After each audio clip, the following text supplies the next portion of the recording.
Hey everyone, it's Time Spiraled. We're back with a designer draft today. This time around, we're trying something a little new. It's a session of Onigaiko by Silver Parabellum. This is a set that I've had the pleasure to review in the past for MSCM. I don't actually remember if the recording for that video ever made it online, something that I have to go and check, but it is a set that I've been familiar with in the past, though there have been quite a bit of changes since that submission period, and Silver reached out and asked if I was available to do a designer draft for it, and I said it would be my pleasure. I was a little busy on the previous week, but I'm glad that we can make this week work. So while we wait for the pod to fill up, we're at 4 out of 8, so hopefully we fire, no matter how many people we get. It looks like we're starting in 15 minutes or when we get 8 players, which gives us a good 12 minutes to talk a little bit about what we can see in this set. So Onigaiko has 10 traditional 2-color archetypes. We'll go through those in just a second, but it's also decently heavy in 3-color cards, so even at the uncommon rarity, so you can splash and go 3 colors, and it's a little easier to do that in this set because of the fixing. So let's bring up the custom card stuff. What I normally like to do is not look at the rares, the uncommons and stuff so far quite yet. I want to go look down at the bottom, show you some of the stuff. Of course, there's a foil slot, so if I scroll too far, I'm going to slam into those. But what I'm trying to find is, I'm guessing this is wild card. Yeah, so it looks like it mirrors play boosters, which is quite nice. I'm assuming that's what it is. Let's actually scroll up real quick. Looks like 1 rare, 3 uncommon, 6 common. You get a common, masterpiece, foil, or wild card. That is quite cool. So there is no land slot, but I'm actually really interested in that common masterpiece slot. I'm assuming it's going to be... Okay, it looks like it's a more of a big wild card type stuff. So makes a lot of sense to me. Sweet, some good stuff. Anyway, I'm looking for these. Aha, here they are. So they're just in the commons. So the lands in the set, the terminals, are tapped 2-color lands, but they also give it to other terminals. So if you can grab a chunk of these decently early, your fixing is actually going to be top shape, and it gets a lot easier to play 3 colors, if not more. The question is, can you go a full 5-color good stuff? Is 2-color the best thing? Is 5-color the best thing? You know, so on and so forth. Looks like we're up to 6 drafters real quick, I've been told. So yeah, I mean, it's promising for the start. So let's talk archetypes real quick. We're going to scroll down to uncommons, because normally the best place to check that is the 2-color uncommons. And yeah, there's the 3-color ones, and if I were to hazard a guess, oh, you know what? These are all charms. That's actually even cooler. Yeah, I'm not going to spoil myself on the charms, but we are going to spoil ourselves a little bit on the archetypes themselves. So it looks like white-blue is an Advisor's Kindred Go Wide. So not surprised here to see an Advisor's Lord. Also creates Advisors. Wow, that's actually a pretty powerful package. Ooh, not sure what I feel about that one. This is just 3 mana, create a 3/3 every turn. Yeah, it's good. I'm going to draft it if I see it. And this one benefits from having other advisors. So great stuff here. Blue-black is, according to the designer, it's Prowess Tempo. So there we go, Prowess Tempo. Again, you can pause the video at any time to read all the cards. I will not have the time to do all of them, so I just want to get through these before the draft itself fires. Looks like black-red is Reanimator, which is quite cool, which makes sense here. We got a red-green Spirit's Kindred that cares about mana value 4 or greater. So there we go. Number of lands you control, mana value 4 or greater, kind of works well. Usually it's going to be pretty big stuff. Green-white is attack with exactly 2 creatures, so you're buddying up. Instruct works quite well here. Can't attack or block alone. I mean, you know, kind of has a go-wide thing, even though it's attack with only 2 creatures. I mean, I'm sure you can make this work regardless of that. White-black is Aristocrats. I'm seeing Sacrifice, and when things die, that seems like a good combination there. Black-green is casting creatures plus non-creature spells. That's quite cool. I like that quite a lot. Green-blue is Fatigue Matters. I'm assuming it's, yeah, so Fatigue is an MSCM card that exists. It's a generic sorcery that costs 2 withdraw cards, and yep. Usually you use them to junk. You usually junk your deck as a drawback, but there's a lot of cards that are just, they're actually good. You want to use them, which I quite like. Blue-red is second to draw, so I can see how that fits well with the fatigue stuff. there we go. Draw a card, discard a card. Yeah, that makes sense. And then finally, red-white is Valiant Aggro. So, I mean, we got a good mix of stuff. We got a few mix of opportunities. Looks like we're up to 7 drafters. We're getting near soon. I just don't want to miss the ping for when we're starting. Like I've always said, what we are going to do is stay open, stay flexible. I encourage people to pause, look at the cards. If ever I'm talking about one, I'll try and make sure to right-click on it so that we get the full image for it. But I let myself usually be, enticed by, what I call like dreams, or, I call them hopes. So essentially it's something that looks really interesting, and I'm going to try and lean into it. This is what I did for the last time that I did a designer draft for A Better Yesterday, and it's definitely what I'll be trying today as well. It's a cool set. The art's quite nice, especially if, this more anime-ish art style is your thing. There's some really cool pieces. I'm going to have a lot of fun drafting this. There's a mechanic that I really, really like. I guess I do have the time to talk about it. Paradigm Shift is a mechanic I actually quite like. And I like the way it's used often in this set, where it's actually alternative colors to the card themselves. So in this case, you can get a 7/6 that has whenever you cast a non-creature spell up to one target creature you control gains Death Touch and Indestructible until this turn, or you can just pay 1 and a green as an instant, and target creature will gain Death Touch and Indestructible until end of turn. I really like this mechanic. Might not be everyone's favorite thing. I know bracketed text, there's a few people who have some trouble with it, but I mean, I quite like it. And like, it does some cool stuff. So for example, Hair Razor's Recruit is technically just a shock, but it also is a 4/3 prowess. Like, it's really cool. It's like an adventure type mechanic, but it does count as being an instant. It puts it in the yard. You don't get the other half, but I mean, there's a lot of reasons to like it. So, and I like how it reuses and recontextualizes a card's text. So, a lot of things to like here. Still on 7 out of 8, so still got 6 minutes at most. I mean, we can try and go through, see if we can spot some more keywords. I'm used to scrolling so far down, but it doesn't work too well for this set. So we have Instruct, which we saw on one of the cards already, which is whenever this creature attacks, one other attacking creature will gain the following abilities. I quite like that. That's nice and clean. We've got Conjure Fatigues. So in this case, hey, this is a pretty good removal, but you either fatigue yourself or you have to sacrifice a creature. I can see myself picking up quite a lot of that. Valiant is whenever this becomes the target of a spell or ability for the first time each turn. Pretty sure it's the returning one from Bloomburrow, I believe, this is the Valiant one. I could be wrong. If I'm remembering, it's Bloomburrow, the one with the mice. Already talked about a paradigm shift. There are off-color and on-color ones. Anything else that would happen? I mean, we already talked about the different archetypes. I'm seeing some modality. I'm seeing mostly just Instruct and some other stuff here. Prowess. Not surprising, considering that's one of the mechanics. We've got Terminal Cycling. Is this a cycle? Don't laugh. It's not. It's a really bad joke. I wouldn't be surprised. Yeah, there we go. Okay, I think I'm seeing at least one card in each that has Terminal Cycling. Did I miss the one here? Yeah. Looks like every color gets a Terminal Cycling, so an even easier way to get your colors and stuff. So, okay, still waiting. But yeah, I mean, if we can find an honest way to get into the 3-color and, use the charms, there's some really cool stuff here. Like, just seeing some of these first modes, 3 damage, create an everywhere token, like, there's some good stuff, and I'm sure the other modes are a lot. I will say 10 charms means there's going to be a lot of reading.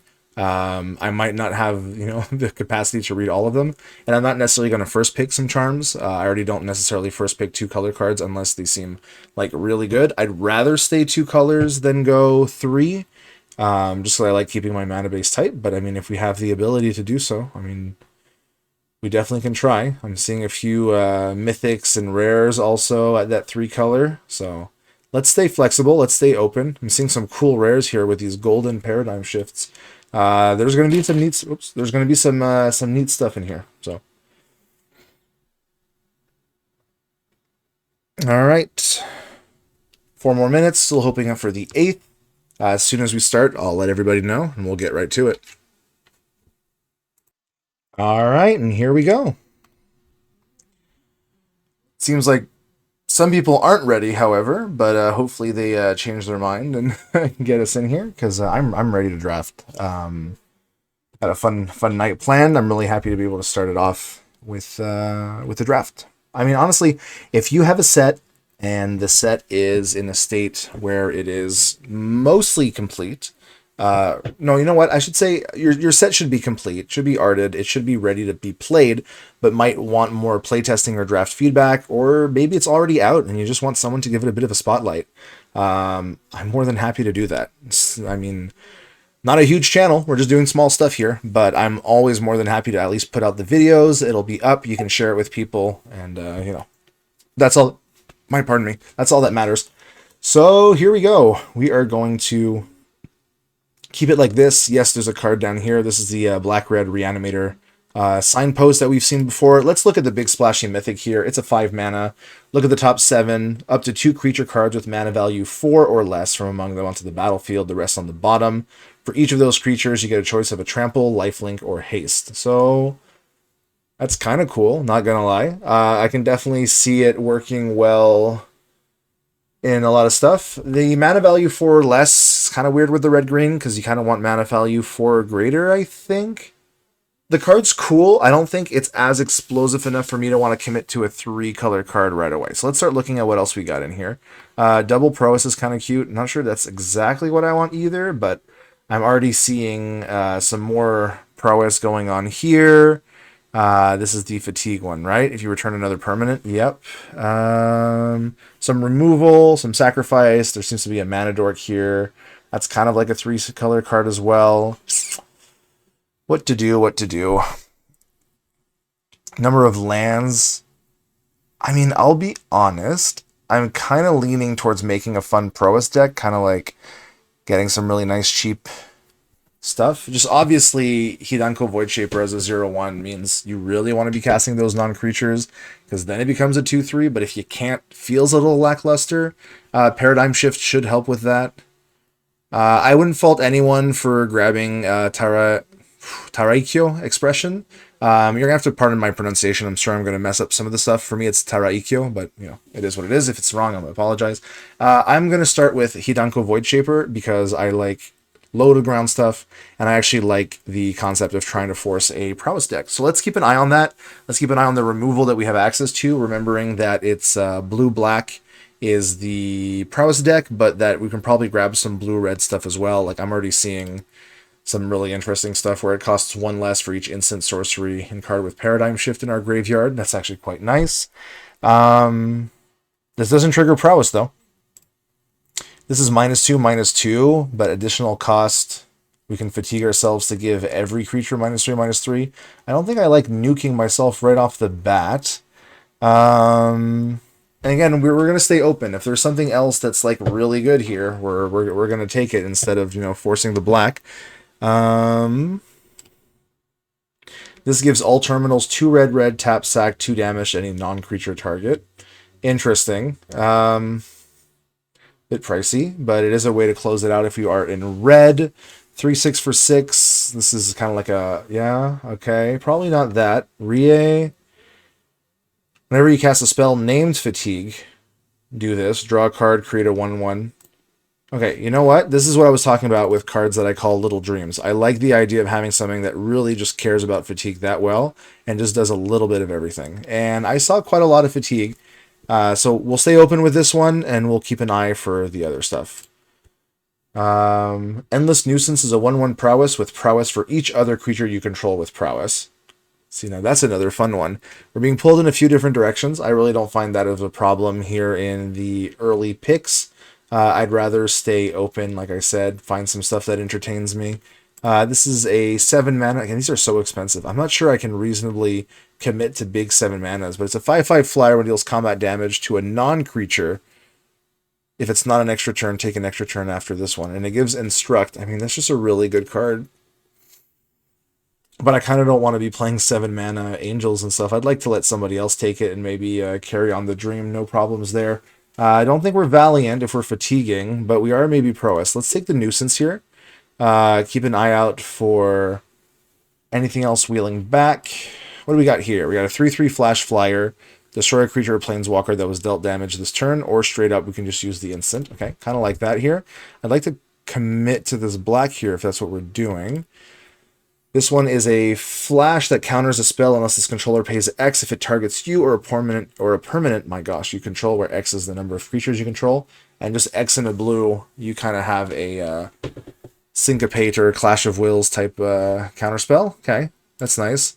This is equipped creature gains prowess. When it attacks, you copy the next instant or sorcery spell with mana value. And all right, let's take the sidearm. Maybe we can be Sultai, or maybe, black gets cut. But I mean, I love that the equip is Conjure a Fatigue on top of your library, so you can just guarantee that you always have one as long as you have some creatures around. And it copies with mana value 2 or less, so it does copy the fatigues. By the way, silver, it's a 2 sorcery, should be mana symboled right there, just as a little heads up. Okay, Surveil 1 draw card is really good. Target gets -3/-3. These are really good. I like Eavesdrop a lot, but I actually would prefer the removal, even if I'm not locking in green-blue. I do think that removal is very important. -3/-3 hits a lot, and the +2/+2 lifelink mode also seems quite decent here. Okay, continuing on in our quest for prowess, we've got a menace prowess, and if you've cast a creature and a non-creature, we can draw a card, lose a life. Not exactly what we're doing. Iterative teachings is you either have to pick one or you get all three. So it gets back an instant sorcery or a paradigm shift. It either copies it or we get a fatigue. I kind of like that. Again, like I said, feel free to pause for some of the rares and stuff that I'm not looking at. It's it is what it is. This is not our opening pack, but we do have an Azure Gust Descendant that came back. This is the targets. Draw our second card each turn, and it's not quite what we're doing. Orrery is neat. We're not really sacrificing, though the draw 2 is quite nice. I mean, I kind of like Azure Gust Descendant, and I'm hoping that the other one came back. Or maybe that was ours. 1, 2, 3... 1, 2, 3, 4, 5, 6, 7. Nope. Okay. Sacrifice, prowess, flash flyer, surveil 2 if we've drawn 2 or more. This one's a little harder. I think I like this one. The draw a card, lose 1 life. I think this was our opening pack. I recognize most of these things. And the Azure Gust came back. That's quite nice. This one is target creature gets +1/+0 and gains Death Touch. Nice. I like it. I think I just want to take the Azure Gust. I'm happy. I mean, if we're just splashing Rie and we get some other fatigues. But right now we've got 1 source. We've got 2 sources. I mean, and again, we've got the blue, we've got the black, and we've got potentially a green-blue. There's nothing else really that's pulled me into the green side of things. So, I mean, at the end of the day, if we just end up being blue-black prowess, I don't mind. Let's split back into 2 rows so I can keep an eye on my non-creature count, especially the ones that I can use again and again. That'll be something important to check. I think here I take a Contracted Hunger. I'm more than happy to play one of them, even if I am a creature-heavy deck with low power and toughness. You sometimes get into a pinch where a hunger is nice. So prowess 5/4, that when it enters, sack a creature, discard a creature card to draw a card and gain 3 life. It's a May, so it's just a 5/4 prowess. I don't think I like it more than the other 2, but I mean, I'm not playing the other 2. I do not think I'm playing the Dreadbearer right now. There's definitely some cards I would rather pick first. It does look like there's only 13 cards in a pack, is that correct? That was pick 11? Yeah. 12, 13. So yeah, it is more like play booster. So pack should be going decently fast. I obviously can't peek at what other people are doing, but I like how we're starting. I like the piece of removal that I have. Teachings is pretty flexible. It's a bit of expensive if you're just doing the second mode. I think we're definitely doing mode 1, and I'm not even sure that we keep this. It's just the fact that it does a little bit of everything for the fatigue deck is quite nice. The fact that all these fatigues though are going to the top of the library is just something to keep in mind. But when you hit the late game and you have a lot of extra mana, especially if our curve kind of ends at 3, because let's be honest, if we get fatigues, these are 1-drops, right? So when we have low to the ground, we do have more flexibility in doing fatigue and then immediately playing something else, It's almost like the next spell we play costs 2 less, but we get a card out of it. So it's really not that bad. Waiting for Pip. It looks like we got one bot in the queue passing things around, so that's okay. Okay, well, this is an affinity for Terminal, which we don't have any yet, but Terminal cycling could be fine. I mean, we're not playing the Advisor thing right now. I mean, look, in a real thing, I would cut this card off because I'd rather my opponent not have that, but I'll take a Rail Lines Constructor, put into sideboard for now. Same thing with a Consuming Sorrow. This is like for the white-black artifacts sacrifice, so not quite what we're doing, and that's more than okay. Let's see what Pack 2 has in store for us. Looks like a big Jund rare. We're at least going to read the rares. You know, begin your upkeep, draw a card, lose a life. That's already good. Once during each of your turns, you can cast a permanent spell with mana value 4 or greater from your graveyard by pitching 2 cards. This is quite cool. I like it. Not quite what I'm playing, though. And that's A-okay. Spirits, Valiant. I mean, there could be a Hiruya station, but we're not red. So, wow, this pack really does not have much for us, not going to lie. The colors are really not in our favor, though I think Contracted Aberrant is actually kind of fine. It's a 4/1 for 4. When it dies, look at the top 3, 1 into our hand, rest into our graveyard. We're probably just playing it for the 1 blue instant, honestly, but I like the flexibility here. So I will grab that. It's not the highest first pick, but I am going to consider it more for the paradigm shift than for the rest of it. What's cool about this is like it makes it not bad in like an Aristocrat's dice shell, but the 1 in the blue draw mode is just fine. It's like it's anticipate, right? And the rest go to the graveyard. I mean, this is a way to like clear out some fatigues if we put them on our deck. Fatigues go to the yard. I mean, there's some stuff there, and you know, any additional instances of instants or sorceries are going to be quite relevant. I would actually like to see if we can have more Endless Nuisances. Like, again, this is something that I think is really spicy. Like, the cards right now that are calling me in a, hey, build around me, clearly Hidanko, Rie, Endless are kind of fun. So I kind of like that there's already a good amount of, hey, I'm doing something cool. Void Queller is just kind of neat. Not gonna lie. And the Azure Gusts are actually quite cool. I like the... I like the first line of text. Blue and Exile of Fatigue for a 3/2 flying prowess is just kind of good value. We just got to figure out a way to keep getting some. And Void Queller Sidearm is like a good start to doing that, but it's not the ultimate side. Okay, well there's a second one. Oh boy. So I'm seeing Void Queller. I really like Back Alley's Exit. You know, fixing black for other terminals. Not that we have a lot of other terminals. Looks like there is a terminal deck here with Senzao Commute, because it makes 2/2 green spirits. That's always nice if there's a side deck. Honestly, looking at everything else, yeah, Puppeteered Contract gives us a fatigue, but not really anything else we want to do. Say, not gonna lie, Inaba Sparkcaster is super what I kind of want to be doing, because it makes my instants and sorcery spells cost 1 less. I wish this was blue.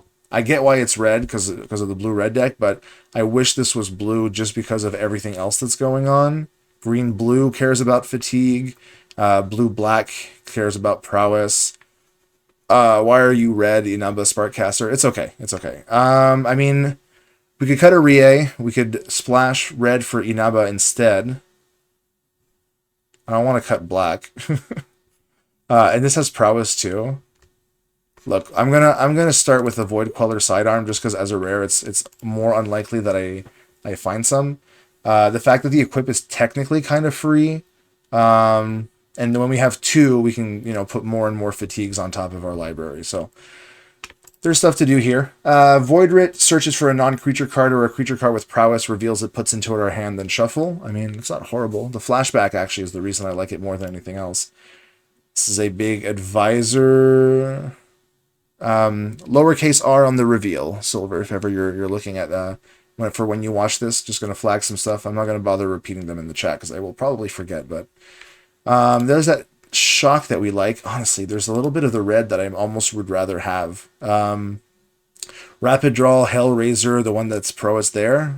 Dang, really just a lot spicier than what we've kind of got going on here. Not that I don't like these cards, but like, maybe there's a world where we should be red instead. I'm going to think about it like right now, because if I keep seeing these cards kind of wheel around, I'm gonna immediately cut black and try and go blue-red. But because Hunger is more of a sideboard thing, Aberrant is replaceable. The removal's great, but then again, Teachings is not great. So I'm kind of like fringing on these colors, but not quite. And I mean, I'm not feeling great when I'm picking up Eavesdrops. I'll take a Void Writ.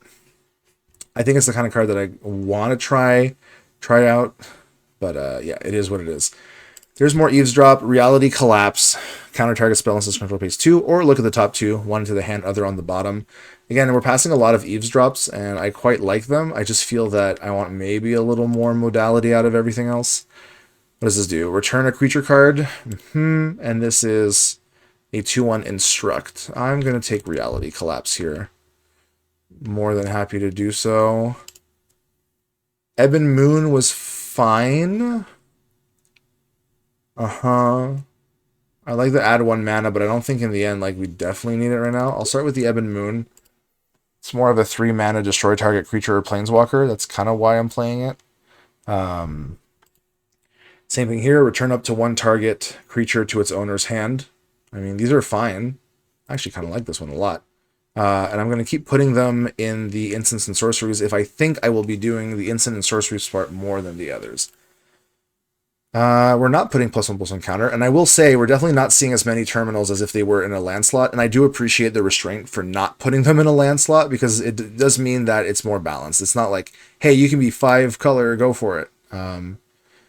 Return up to 2 target non-lands, and it costs less for fatigues. Yeah, okay, let's take it. We're at 16 here. 2 in a red is get something back, but this is when it dies. See, so this one for me is more of a main board here. Okay, so what I'm going to do is I'm going to grab this Huria Station. And if I have to split into the red and start grabbing some red stuff, I definitely can. 1, 2, 3, 4.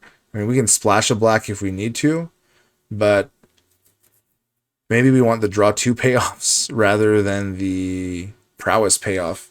With the amount of fatigue, it might just be the easiest of the two. So we'll start with Huria Station, just to get a piece of fixing. It would turn on the Disaster Sites Paradigm Shift. Interesting stuff. I'm not commenting so much on the art. What's really funny is that, like, I recognize some of this art from, like, you know, known, I would guess, IPs, but I like how the set's just kind of using them to mean different things. I mean, it's not a bad thing. Let's take the Puppeteered Contract. It's definitely not top. Okay, I'm not surprised none of the red came back. Probably missed our shot to get into red there. Probably means that someone's not in white-blue, considering that we see the signposts keep coming back and stuff. So I'll take the Shrine Guard. I'm not playing the Shrine Guard, but I mean, am I? Advisor, Pilot, Horror. Doesn't look like it. I will say, and this is, you know, just how it's going to be, it's going to be hard to tell advisors and students. No, I mean, is that true? Actually, maybe not. They're kind of all wearing... Okay, this is a minion horror. You know, it's kind of maybe... That one's maybe a little tough to guess from looking at it. But yeah, I guess the others do kind of look like students, I guess. Okay, second Puppeteered Contract and Rival. Man, there's an advisor deck going on here. I'm going to cut the Puppeteered Contracts for now. Like, they're definitely, like, we can put them in if we have to later. This is Serval 2, draw a card for all our terminals. We don't quite have a lot of them. Here's another Advisor Lord. Okay, there's like an Advisor deck here. That would have been really sick, not gonna lie. Especially with like Secluded Courtyard. Could have been good here too. There's Endless Nuisance. There's a Sparkcaster. I will say, this is the decision. Do I grab Sparkcaster, try and cut out black? Because the payoffs for black right now are not huge.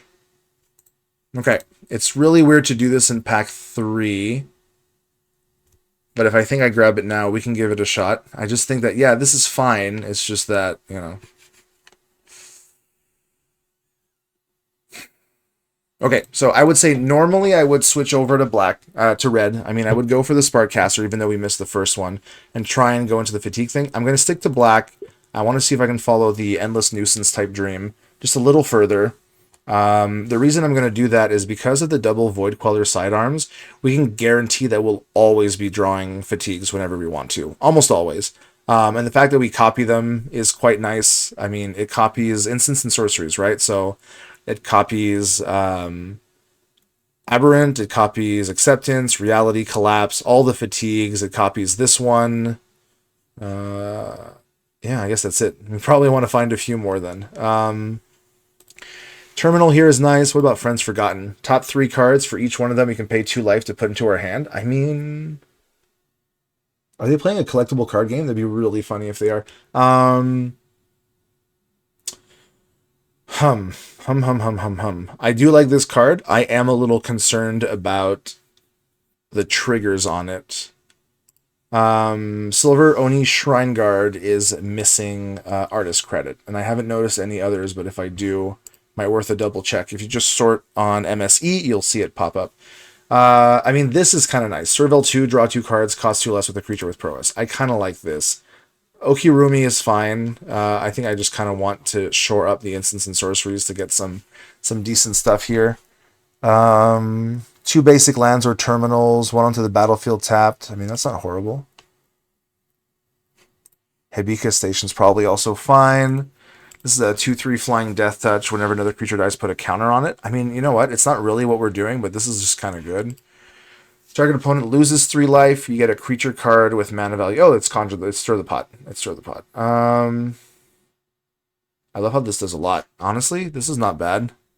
1, 2, 3, 4, 5, 6, 7, 8, and then 9, 10, 11 creatures. Which one's more likely to come back and which one's more important? The fatigue one. I mean, look, I think Hellraisers might be the better card. Just a 2/3 flying death touch that just constantly grows is quite good. I'm not triggering it much. I think I'll just take the Stir the Pot because it's kind of what we want to be doing. Prowess. Creature, non-creature. Each opponent loses life equal to the life they lost this turn. I mean, that I can do. But it's also, of course, in the same pack as a Spell Pierce and a Pack Binder, which is a flying prowess. Whenever a creature you control deals damage to a player, draw a card, lose a life, then discard a card unless its current power is greater than its base power. That's a lot of cards. I do kind of like just killing my opponent's dead. Sacrifices. I'll take the rare. I think in most things, when you're trying out a draft format for the first time, it's good to pick up the rares and get a sense of, playing around with them to see how that feels. How's our prowess right now? We've got, not prowess, sorry, fatigue. Our fatigue generation is not great besides the Void Queller sidearms, I'm not going to lie. We have a few, but not a ton. Each opponent sacks a creature, then you may, I mean, this is actually really good. Then you may conjure fatigue on top of your library. If you don't, you have to sacrifice. So this is like all upside for us, right? 3/2, we get a fatigue. The opponent has to sacrifice something. I'll take it. This is the one that lets you draw a card, then discard a card. I don't mind it. It's probably better than anything else in here for us. Happy to take it. Now we're going to start looking for cuts as we go. Big 5/5 is fine. I kind of like the 3/3 that dies into more stuff. Is not bad. I don't think I want more sweepers, though there is a world where maybe I do want the Contracted Hungers. It's just a very weird... My concern is, like, I cast it, my thing becomes a 3/3, and then it just immediately dies. But there are some decks, I think, that I'm looking at right now where the opponent's going to have a lot of, like, aggressive stuff, and this is the kind of card that gets us out of it. I'm going to take this just because I want to keep looping more cards from our yard. Don't want Shrine Guard, though. Probably do not want a second Void Writ, that's for sure. Okay, we'll take Hibika Station as our green for Rie. We don't need the... You know what? I will take the Hiruya, actually, because of Disaster Site Surveyor. Bit of a weird thing going on here. I mean, we're definitely blue-black. I just feel like we're missing kind of like the big bombs that would make us do big stuff. The fact we have a lot of Paradigm Shift is good for Battleground Bully. It's like we have pieces of a few little things, but not exactly like the awesome blue-black payoffs. And I did see that one signpost, but it didn't seem as big of a payoff as it could be. Definitely, like, there's a lot of card advantage there because you draw a lot of cards, but I mean, those are the two signposts, right? Search for the thing, or you get a small thing. I mean, I really would have liked to find maybe more Hidanko Void Shapers, because I think this with double Void Quellers is kind of where things kind of go nuts, where I can just go cast, you know. That goes 2, then 4, and this hits like a little bit of a truck. So we've got 1 prowess, 2, 3, 4, 5, 6, 7 prowess creatures, 8, 9, 10 with whatever's on here. Yeah. I mean, I'm not upset. This is the kind of deck I kind of like. I like that we have the interaction, right? We got some counters. We got a bit of removal. We got some digging. I mean, we're definitely picking up a lot of cards, so that's definitely not a problem. Choose a creature type. What do we got? Human, demon, minion. Kind of all over the place. Students. We have a bit of students. 1, 2, 3, 4, 5, 6. Okay, the types are a little too much all over the place for me to want that. I think I'm just going to do Territory Lookout, but I'm cutting it. We're at 24. I think with the way the deck is and the fatigue, I probably want to be at 17 lands, so looking to cut maybe 1 more card. I'm starting to think... I don't want to cut creatures much, but it might just be a Disaster Site Surveyor. I don't want the second iterative teachings, I think. Yes, it returns stuff and it doubles, but it's a bit of a big ask. It's kind of like a 3 mana. But maybe that's wrong. Okay, well, Hellraiser's Cursebinder came back. I'm going to keep this in just because it's kind of like a good top end. I don't really want to cut it. I kind of want to cut this Cursebinder. Yep. I don't think this is really doing what I want here. It's good for, like, I guess the advisor aggro sort of thing, but not really what I'm doing here. And again, like I said, my creature count might look weird, but technically, like, this is a 5-drop creature, this is a 5-drop creature, this is a 4-drop creature. So yeah, definitely more on the 17 lands, but the fact that I can use these flexibly is quite nice. I'm going to take the Guratani Station here and consume... You know what? I'll play a Void Line. 2 black, tap, sack, return a creature card. Maybe this makes the difference. I don't like that it's colorless, though. But I guess I would try it just because it's fun. So Guratani for the 1 Disaster Site. Hiroya here. The fact that they enter tap, though, is a little awkward. But when you do play it tap, the other terminals get the colors. So to be fair, this is colorless. But if you find any of these ones... It's not colorless, and it is untapped, right? So I think like this. I mean, like, we have very few cards left because of the packs being just the 13 cards, you know, 1, 2, 3, 4. Like, there's quite a few less cards. I mean, there's a world where Teachings comes in. We have the Hunger in the sideboard against decks that, you know, are kind of being silly with stuff. We have Puppeteered Contract if we find that we really need more fatigue. As a digital cost to cast a spell, you can conjure on top of your library. If you do, it costs 2 less to cast, and it's a 4/3 menace. Am I undervaluing this? It is a free draw on the next one. I still think a 4/3 menace for 5 is kind of weak sauce. I do like the fact that it gives you a free fatigue, and maybe I should value that a little more. I just think Rie is going to do a lot more stuff here just because of the Void Queller sidearms.